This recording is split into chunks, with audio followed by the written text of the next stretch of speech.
Hi hello నమస్తే. మీకు ఒక బ్రేకింగ్ న్యూస్, షాకింగ్ న్యూస్ ఏంటంటే పెట్రోల్ ధర రూ. 3 పెంచేశారు. పెట్రోల్ ధర రూ. 3 పెంచారు. అందుకనే వీళ్ళు 2-3 రోజుల నుంచి మీరు తగ్గించండి అని ముందు హింట్ ఇచ్చారు. మీరు తగ్గించండి అని ముందు హింట్ ఇచ్చారు. పెట్రోల్ ధర రూ. 3 పెంచి డీజిల్ ధర రూ. 3.11 అంటే రెండు కలిపి రూ. 3.14 పెట్రోల్, డీజిల్పై రూ. 3.11 పెంచారు. అందుకని వీళ్ళు తగ్గించని హింట్ ఇచ్చారు. నేను మీకు if you are my channel follower for 1.5 year అంటే సంవత్సరంన్నర నుంచి 2024 ఎన్డీఏ గవర్నమెంట్ ఫామ్ అయిన దగ్గర నుంచి, ఎన్డీఏ గవర్నమెంట్ అధికారంలోకి వచ్చిన దగ్గర నుండి if you are my regular follower of my channel, మధ్యలో చూస్తే మేమేం చేయలేము. రెగ్యులర్ ఫాలోవర్కి నేను చెప్పేది మీకు అర్థమైంది. రెగ్యులర్గా ఫాలో అయ్యే వాళ్ళకి నేను సంవత్సరాల క్రితం ఎన్డీఏ గవర్నమెంట్ అధికారంలోకి రాగానే వాళ్ళు ఇచ్చిన కొన్ని క్యాలిక్యులేషన్స్ రాంగు. హైప్ చేసి ఎకానమీ చాలా స్ట్రాంగ్గా ఉంది అని చెప్తున్నారు. బట్ యాక్చువల్గా గ్రౌండ్ రియాలిటీ వేరు. గ్రౌండ్ రియాలిటీ క్రైసిస్ వచ్చినప్పుడు మీకు అర్థమైంది నేను చెప్పేది అని నేను ఒక వీడియో పెడితే, ఒకటి కాదు 4-5 వీడియోలు పెట్టా సంవత్సరం క్రితం. ఏమని, the statistical figures which they are showing is hyped figures, actual ground reality వేరు అని నేను చెప్పాను. మీకు క్రైసిస్ వచ్చినప్పుడు అర్థమైంది అన్న. కిందర అందరూ బూతులు తిట్టారు నన్ను. ఏమని, యాంటీ నేషనల్ దేశద్రోహి, ఏమంటారు, మోడీ గారి గవర్నమెంట్ని విమర్శిస్తున్నాడు, బీజేపీ గవర్నమెంట్ని విమర్శిస్తున్నాడు అని చెప్పి బూతులు తిట్టారు నన్ను. ఇప్పుడు రూ. 3 నేను కాదుగా కట్టేది, మీరే కదా. నేను రోజు ఇంట్లో కూర్చొని వీడియో చేసేవాడిని, నేనేం కడతాను పెట్రోల్. మీరు కదా రోడ్లు అంటే తిరుగుతున్నారు. ఇప్పుడు మీరు కట్టాలి రూ. 3. నేను ఆ రోజు చెప్పింది మీకోసం చెప్పా. I love you my dear people. Andhra Pradesh ప్రజలను నేను ప్రేమిస్తున్నా. I love my Andhra people, Telangana people. So కాబట్టి నేను ఆ రోజు చెప్పాను, ఇదిగో ఇది figures, something is wrong with the figures అని. మీరు అందరూ నన్ను బూతులు తిట్టారు. ఇప్పుడు కట్టండి, రూ. 3 కట్టండి. ఓకే. చంద్రబాబు నాయుడు గారు ప్రెస్ మీట్ పెట్టి డిపార్ట్మెంట్ల మొత్తానికి ఖర్చు తగ్గించమని, చంద్రబాబు నాయుడు గారు ప్రెస్ మీట్ పెట్టి డిపార్ట్మెంట్ల మొత్తానికి ఖర్చు తగ్గించమని ఇన్స్ట్రక్షన్ ఇచ్చారట. అన్నెసెసరీ ఖర్చు పెట్టొద్దు, ఫైనాన్షియల్ డిసిప్లిన్ ఉండాలి, ఇవన్నీ. ఇదే చంద్రబాబు నాయుడు గారు under the direction of Narendra Modi గారి యొక్క ఆధ్వర్యంలో దేశం నెంబర్ 1గా దూసుకుపోతుంది, ఎకానమీ స్ట్రాంగ్గా దూసుకుపోతుందని ప్రసంగాలు ఇచ్చింది చంద్రబాబు నాయుడు గారే. ఆ ఇండియా కూటమిలో ఉన్న వాళ్ళు మొత్తం ఇచ్చారు. నెంబర్ 1 దూసుకుపోతుంది, ర్యాకెట్లో దూసుకుపోతుందని పవన్ కళ్యాణ్, లోకేష్, చంద్రబాబు నాయుడు గారు వాళ్ళ పొగడ్తలు ఆయన మీటింగ్కి వెళ్ళినప్పుడల్లా ఊడారు వీళ్ళు. బట్ గ్రౌండ్ రియాలిటీ వేరు. ఇప్పుడు ఎక్కడో క్రైసిస్ వస్తే ఇక్కడ అల్లాడిపోతున్నాం మనం. రెడ్యూసింగ్ రెవెన్యూ డెఫిసిట్ తగ్గిపోయింది బాగా కాబట్టి మీరు జాగ్రత్తగా ఉండాలి, ఎట్లా ఖర్చు పెట్టకండి అని చంద్రబాబు నాయుడు గారు చెబుతున్నారు. వేస్ట్ ఖర్చు పెట్టకుండా అమరావతి, పోలవరము ఇట్లాంటి వాటికి వేస్ట్ ఖర్చు పెట్టకాకండి, ఎక్స్పెండిచర్ తగ్గించండి అని లెక్చర్లు ఇస్తున్నాడు చంద్రబాబు నాయుడు గారు. ఈయనే చంద్రబాబు నాయుడు గారు గతంలో ఏం చెప్పారు, నరేంద్ర మోడీ గారు right time is right leader, ఇట్లా చంద్రబాబు నాయుడు గారు right time right leader, Indian economy is growing like anything అని ఆన్లైన్లో ఏమంటే ఇంగ్లీష్ ఛానల్లో కూర్చొని చంద్రబాబు నాయుడు గారు ఆనరబుల్ చీఫ్ మినిస్టర్ చెప్పారు కదా. ప్రయారిటైజింగ్ క్యాపిటల్ ఎక్స్పెండిచర్ అని చెప్పారు కదా. పబ్లిక్ బర్డెన్, ట్యాక్సెస్ తక్కువ వస్తున్నాయి కాబట్టి పబ్లిక్ బర్డెన్ మనకి పెరిగిపోయిందని నేను చెప్తున్నారు. అక్కడ కూర్చొని మొత్తం లిస్ట్ చెబుతున్నారు. మరి గతంలో చెప్పింది మీరు right time right leader, right time right government, right time NDA and we దూసుకొని పోతున్నాము ఎకానమీలో అన్నారు కదా. వెల్ఫేరు, సబ్సిడీ స్పెండింగ్ ఇవన్నీ మీరు తగ్గించండి అని మోడీ గారు, చంద్రబాబు నాయుడు గారు వీళ్ళు నేను ప్రెస్ మీట్ పెట్టి చెప్పారు. ఫైనాన్షియల్ సపోర్ట్ అనేది ఎక్సెసివ్ బారోయింగ్ తీసుకుంటున్నాం మనం కాబట్టి డిసిప్లిన్ గురించి మాట్లాడుతున్నారు. ఇదంతా ఎందుకు జరిగిందంటే నేను 1 ఇయర్ 1.5 ఇయర్ క్రితం 4-5 వీడియోలు పెట్టి ఇంకొకసారి మీకు రిమైండ్ చేస్తాను ఎందుకు జరిగిందో. యాక్చువల్గా ఎకానమీ అనేది economic figures which the shown on the paper is correct, fake wrong figures కాదు. ఎన్డీఏ గవర్నమెంట్ ఇదిగో జీడిపి ఎంత ఉంది, జీడిపి గ్రోత్ అనేది ఉంటుంది, జీడిపి ఎంత ఉంది, జీడిపి గ్రోత్ ఎలా పెరిగింది, ఇది ఇన్ఫ్లేషన్ ఎంత ఉందని ఏదైతే నంబర్స్ చూపించారో అవన్నీ కరెక్టే, అవి ఫేక్ కాదు, కరెక్ట్గానే చూపించారు. కానీ పారామీటర్స్ మార్చారంటే ఇదిగో ఒక 10 మంది ఉన్నారు. ఆ 10 మందిలో పేదవాళ్ళు ఎంతమంది ఉన్నారు అని మీరు తెలుసుకోవాలనుకుంటే 10 మందిలో పేదవాళ్ళు ఎంతమంది ఉన్నారని నువ్వు లెక్క పెట్టాలి. గతంలో ఎలా లెక్క పెట్టారంటే ఎవడెవడి జేబులో అయితే 1000 రూపాయల కంటే ఎక్కువ ఉంటే వాడు రిచ్ అని వాళ్ళు అనుకున్నారు. అదొక పారామీటరు. 10 మందిలో ఒక్కొక్కటి జేబులో 1000 రూపాయలు ఉంటే వాళ్ళు రిచ్గా పరిగణిద్దాము, లెస్ దాన్ 1000 రూపాయలు ఉంటే పూర్గా పరిగణిద్దామని చెప్పేసి ఓకే అనుకున్నారు. అది క్లియర్గా ఉంది కదా గతంలో. అప్పుడు ఒక 5గురు రిచ్ ఉన్నారు, 5గురు పేదవాళ్ళు ఉన్నారు. ఎందుకు 5గురు దగ్గర 1000 రూపాయల కంటే ఎక్కువ నీ జేబులో. ఇప్పుడు నరేంద్ర మోడీ గారు వచ్చి పారామీటర్ మార్చాడు. ఏమని? జేబులో డబ్బులున్న దాన్ని బట్టి కాదు, ఎవరైతే 3 పూట్ల అన్నం తింటారో వాళ్ళని రిచ్గా పరిగణిద్దాము, ఎవరైతే 3 పూట్ల అన్నం తినలేరో వాళ్ళని మనం పూర్గా పరిగణిద్దామని పారామీటర్ మార్చాడు. పారామీటర్ మార్చినప్పుడు ఎవరైతే 3 పూట్ల అన్నం తింటాడో, ఎవరికైతే పొట్ట కొద్దిగా పైకి వచ్చిద్దో వాడు పేదవాడు కాదు అని పారామీటర్ మార్చాడు. వీళ్ళు అన్న క్యాంటీన్లో 5 రూపాయలు పెట్టి కడుపు నిండా అన్నం తిన్నారు. వాళ్ళు అన్న క్యాంటీన్లో 5 రూపాయలు పెట్టి కడుపు నిండా అన్నం తింటే పొట్ట పైకి వచ్చింది కదా, వాడు ఇంక రిచ్ కింద వేశారు. అలాగా 10కి 10 మంది రిచ్చే. ఎందుకు? అన్న క్యాంటీన్లో అన్నం తిన్నారు, వీళ్ళంతా కడుపు పైకి వచ్చింది. అలాంటి పారామీటర్ మార్చి మొత్తం రిచ్ అని చూపించారు. వీడు కడుపు నిండా అన్నం తిన్నాడు. మీరు పెడితే కదా అన్నం తిన్నాడు, రేపు పొద్దున అన్న క్యాంటీన్ ఎత్తేస్తే తిండ కదా, పేదవాడు కదా. Do you understand where went wrong? Economic ఇలాగ పారామీటర్స్ మార్చి వీళ్ళు ఏం చేశారంటే లెక్కలని మార్చారు. ఇప్పుడు ఎక్కడెక్కడ లెక్కలు మార్చారు నేను ఇప్పుడు మీకు చెప్తున్నాను, వినండి. గతంలో నరేంద్ర మోడీ గారు minimum government, maximum governance, high growth, high capex model, ఇట్లాంటి Viksit Bharat, consumption mouth, India fastest growing economy, ఇట్లాంటి స్టేట్మెంట్లన్నీ చేశారు మోడీ గారు, చంద్రబాబు నాయుడు గారు. వీళ్ళందరికీ ఎన్డీఏ పాపం వీళ్ళిద్దరిని అంటే ఎందుకు, ఎన్డీఏ వాళ్ళు మొత్తం చేశారు. ఎవరైతే ఎన్డీఏలు ఉన్నారో ఈ సోషల్ మీడియా వీళ్ళందరూ కూడా. So they made all these statements. అయితే యాక్చువల్గా వీళ్ళు ఏం చేశారంటే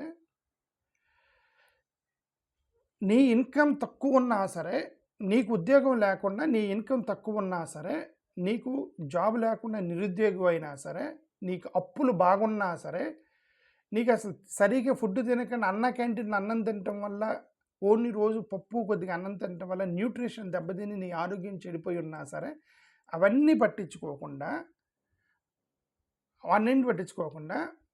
ఏమేమి ఎంపీఏలు మల్టీ డైమెన్షనల్ పావర్టీ ఇండెక్స్లో ఇవి యాడ్ చేశారు. ఏమిటి? Toilet taxes, electricity, cooking gas, housing, bank account, school attendance, drinking water, ఇవి ఉంటే వాళ్ళని రిచ్ పీపుల్గా పరిగణించండి అన్నారు. టాయిలెట్ ట్యాక్సెస్ గవర్నమెంట్ కట్టించింది అందరికీ టాయిలెట్లు. ఎలక్ట్రిసిటీ 200 యూనిట్స్ వరకు ఫ్రీ, సో 200 కరెంటు వాడుతున్నారు ప్రతి ఒక్కరు.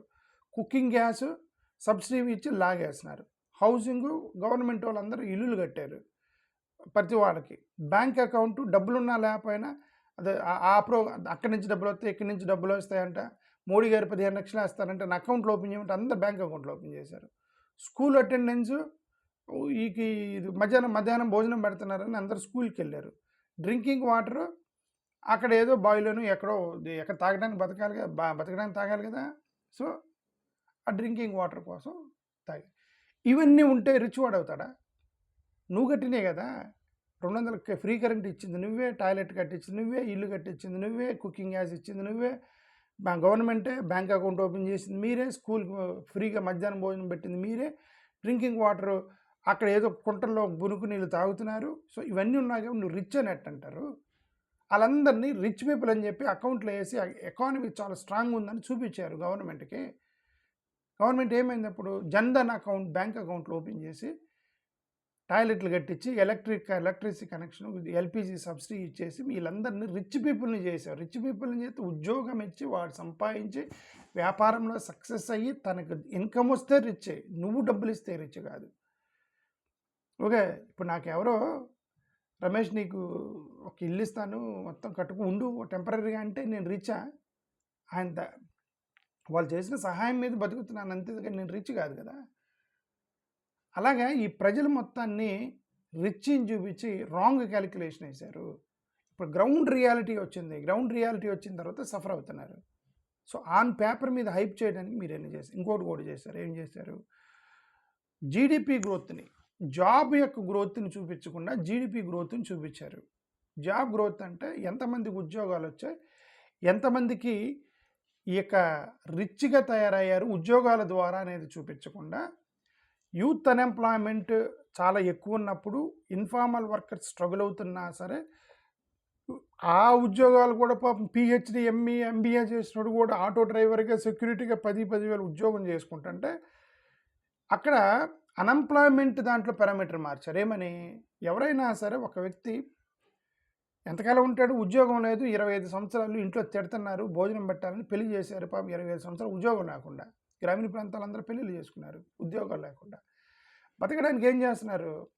వారానికి ఏదో ఒక చిన్న షాపులోనే పనిచేస్తా అంటే వాడికి ఉద్యోగం ఉన్నట్టు రాశారు. ఎంప్లాయ్మెంట్ పారామీటర్ మార్చారు. ఏమని? ఒక చిన్న వారంలో 1 గంట నువ్వు ప్రైవేట్ జాబ్ చేసినా కూడా టెంపరీ కూలి పనికి వెళ్ళినా సరే నీకు ఎంప్లాయిడ్గా చూపించి ఇది ఇంతమందికి ఉద్యోగం కల్పించామని రాస్తే అది ఉద్యోగం ఇచ్చినట్ట. Okay, so the numbers changed. నేనంటే వాళ్ళు చెప్పిన నెంబర్స్ అన్ని కరెక్ట్, బట్ పారామీటర్స్ మొత్తం కూడా మార్చుకుంటూ పోయి హైప్ చేశారు. హైప్ చేయటం వల్ల ఏమైంది? ఇప్పుడు యాక్చువల్ గ్రౌండ్ రియాలిటీ వచ్చింది. ఎక్కడో క్రైసిస్ జరిగితే మనం అల్లాడిపోతున్నాం. 3 రూపాయలు పెట్రోల్ పెంచారు. 3 రూపాయలు పెట్రోల్ పెంచి ఇప్పుడు ఇప్పుడు తగ్గించండి, లేదు మన కష్టాల్లో ఉన్నాం ఇప్పుడు చెబుతున్నారు. గతంలో ఇప్పుడు హంగర్, ఆకలికి రేషన్కి ముడిపెట్టకూడదు. ఎవడికో ఆకలి అవుతుంది, నువ్వు రేషన్ బియ్యం ఇచ్చాము ఆకలి తీర్చామని చెప్పకూడదు. ఎకానమీ పెరుగుతుంది, డిజిటల్ ఎకానమీ పెరిగింది, 5th లార్జెస్ట్ ఎకానమీ అయిందని ఇవన్నీ చెప్పుకుంటూ వచ్చారు. 25 కోట్ల మందిని పేదరికం నుంచి బయటికి తీసుకొచ్చామని చెప్పారు. కానీ 25 కోట్ల మందిని మేము పేదరికం నుంచి బయటికి తీసుకువచ్చామని ఎందుకు చెప్పారు? ఫ్రీ బియ్యం ఇచ్చారట. రేషన్ బియ్యం ఉంది కదా, రేషన్ బియ్యం ఇచ్చారని వాళ్ళందరూ నువ్వు రేషన్ బియ్యం ఇస్తే వాళ్ళ పేదరికం నుంచి బయటకు వచ్చినట్టు చూపిస్తారా? నువ్వు ఆకలి తీర్చినట్టు చూపించాలి. ఎవరో రోడ్డు మీద కూర్చొని అన్నం లేక కూర్చున్నారనుకోండి, చాలామంది దాతలు ఉంటారు. ఈ దాతలు వెళ్ళి ఒక టిఫిన్ కొనిచ్చి, అరే పాప మీ రోజు అన్నం లేదనేటికి నువ్వు రోజు వాడికి టిఫిన్ ఇస్తున్నావు, వాడు రిచ్ అయిపోతాడని నువ్వు టిఫిన్ ఇస్తాయి. ఆడు సంపాదించుకొని ఆడి జేబులో వాడు టిఫిన్ కొనుక్కునే కెపాసిటీ ఉంటే కదా. సో ఇదన్నీ పారామీటర్లు మార్చారని నేను 1.5 ఇయర్ క్రితం చెప్తే నాకైనా బూతులు తిట్టారు. ఇప్పుడు మళ్ళీ రిమైండ్ చేస్తున్నా. ఇవన్నీ కూడా చేశారు. చేయటం వల్ల ఎకానమీని hyped figures, hyped statistics you have shown on paper. GST digitalization జరిగింది. GST digitalization, demonetization, UPI expansion ఇవన్నీ చేసి మేము డిజిటలైజ్డ్గా అడ్వాన్స్డ్ స్టేజ్కి వెళ్ళామన్నారు. కానీ ట్యాక్స్ పెంచారా? ట్యాక్స్ పెరిగిందా? మీరు జిఎస్టీ, యూపీఐ ఇవన్నీ పెంచినప్పుడు ఇన్కమ్ పెరగాలి కదా, నీ టెక్నాలజీని వాడినప్పుడు కలెక్షన్స్ మోర్ అవ్వాలి కదా. ఎందుకు ట్యాక్స్ కలెక్షన్స్ తగ్గినాయని చంద్రబాబు నాయుడు గారు ప్రెస్ మీట్ పెట్టి చెప్తున్నారు. ఎందుకు? ట్యాక్స్ కలెక్షన్స్, బ్యాంకింగ్ పెనట్రేషన్ ఇవన్నీ జరిగినప్పుడు ఇన్కమ్ పెరగాలి కదా. ఎందుకు ఇన్కమ్ పెరగలేదంటే they killed informal business, suffer చేశారు. అదానీ, అంబానీ లాంటి పెద్దవాళ్ళ కోసం స్మాల్ బిజినెస్ పీపుల్ని సఫర్ చేశారు. చిన్న వాళ్ళు క్రష్ అయిపోయారు. టినీ బిజినెస్ పీపుల్ మొత్తం క్రష్ అయిపోయారు. ఇవన్నీ కూడా డిజిటల్ పేరుతోటి ఈ చిన్న వ్యాపారస్తులు మొత్తాన్ని తొక్కేసి ఇన్కమ్ మొత్తం పోయింది. అక్కడ పైన గ్రోత్, జీడిపి గ్రోత్ కనిపిస్తుంది. ఎక్కడి నుంచి జీడిపి గ్రోత్ కనిపిస్తుంది? అదానీ 1,00,000 కోట్లు సంపాదించాడు, అంబానీ 2,00,000 కోట్లు సంపాదించాడు, రతన్ టాటా 3,00,000 కోట్లు సంపాదించాడు. 3 కలిపి 5,00,000 కోట్ల రూపాయల ఆస్తి ఉన్నట్టుగా మీరు చూపించారు. వాళ్ళ ముగ్గురు దగ్గరే ఉన్నాయి, మిగతా వాళ్ళు మొత్తం కూడా పేదరికంలో చేస్తున్నారు ఇక్కడ. So that is actually the figure. Stock మార్కెట్ని, కామన్ పీపుల్ ఎకానమీని కూడా కలిపారు. స్టాక్ మార్కెట్ అంటే stock market sensex record high అయింది. స్టార్టప్ గ్రోత్ పెరిగిపోయింది. యూనికార్న్ కంపెనీస్ సక్సెస్ సాధిస్తున్నాయి. ఎఫ్డిఐ ఇన్ఫ్లో పెరిగింది అని వీళ్ళందరూ చెప్పారు. సెన్సెక్స్ హై అయిందంటే పెట్టిన 1000 కంపెనీలలో 1000 కంపెనీలు సెన్సెక్స్లో రికార్డ్ అయితే, స్టాక్ ఎక్స్చేంజ్లో రికార్డ్ అయితే 1000 కంపెనీలు 2-3 కంపెనీలు మాత్రమే పైకి ఐ మీన్ ఏమంటారు, అప్ అండ్ డౌన్స్లో హై సాధిస్తున్నాయి. మిగతా మొత్తం కంపెనీలు నష్టాల్లో పోయినాయి. మోనీ కంపెనీలు లాభం వస్తున్నాయి. ఇక్కడ ప్రజలు గ్రౌండ్ లెవెల్లో రూరల్ పీపుల్ యొక్క ప్రాబ్లము నష్టమైపోయింది. సో ఇదంతా కూడా ground reality is different. What they are showing on economy strong is different. ఉద్యోగాలు కల్పించకుండా, రైతులకి ఆత్మహత్యలు చేసుకుంటే వాళ్ళకి హెల్ప్ చేయకుండా, ఎడ్యుకేషన్ క్వాలిటీని ఇంక్రీజ్ చేయకుండా, హెల్త్ కేర్ గ్యాప్స్ని వాటిని అడ్రస్ చేయకుండా, ఎడ్యుకేషను, హెల్త్, ఎంప్లాయ్మెంట్, రైతులు, ఈ నలుగురే కదండి మన దేశం బాగుపడాలంటే ఈ 4 ఉండాలి. హెల్త్, ఎడ్యుకేషను, రైతులు, ఏమంటారు, ఉద్యోగులు, నిరుద్యోగుల్ని చూసుకోవాలి. ఈ 4 వదిలేసి హైవేలు, ఎయిర్పోర్ట్లు, వందే భారత్ ట్రైన్లు, ఎక్స్ప్రెస్ వేలు, G20 బ్రాండింగు, స్మార్ట్ సిటీస్ ఇవన్నీ కట్టారు. ఇవన్నీ కడితే వీళ్ళు సఫర్ అయ్యారు. ఎవరు? అన్ఎంప్లాయిడ్, ఉద్యోగాలు లేకుండా తిరుగుతున్నారు. నీకు అక్కడ హైవే, ఎయిర్పోర్ట్ కట్టారు కానీ ఇక్కడ ఉద్యోగాలు లేకుండా తిరుగుతున్నారు. వందే భారత్ ట్రైన్లు, ఎక్స్ప్రెస్ ట్రైన్లు గెలిపారు కానీ ఇక్కడ రైతులకి ఆత్మహత్యలు చేసుకుంటున్నారు. G20 బ్రాండింగు, స్మార్ట్ సిటీస్ కట్టారు, ఇక్కడ ఇవన్నీ కూడా దెబ్బతిన్నాయి. సో అందుకని బ్యాలెన్స్ ఎక్కడో మిస్ అయింది. Somewhere balance is missing. అందుకే వీళ్ళు తగ్గించండి అని మనకి ఇప్పుడు మనం రిక్వెస్ట్ చేస్తున్నారు. ఇప్పుడు జీడిపి క్యాలిక్యులేషన్ రివిజన్స్ చేశారు. అన్ఎంప్లాయ్మెంట్ సర్వేస్ని డిలే చేశారు కావాలని. కన్జంప్షన్ సర్వేని హ్యాండ్లింగ్ని ఇచ్చేశారు. So uncomfortable data was delayed.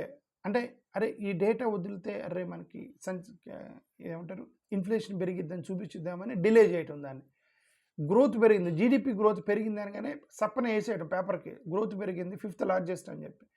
But you're not talking about net, you're only talking gross domestic product. You're not talking about net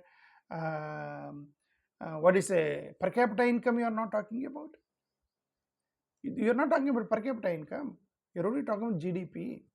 You are not talking about poverty index. Poverty index ఎలా hype చేశారని కూడా మీకు చెప్పాను. ఇప్పుడు bank account hype చేశారు, ఇంకా నేను poverty index ఇంకోటి కూడా యాడ్ చేశారు. ఏది?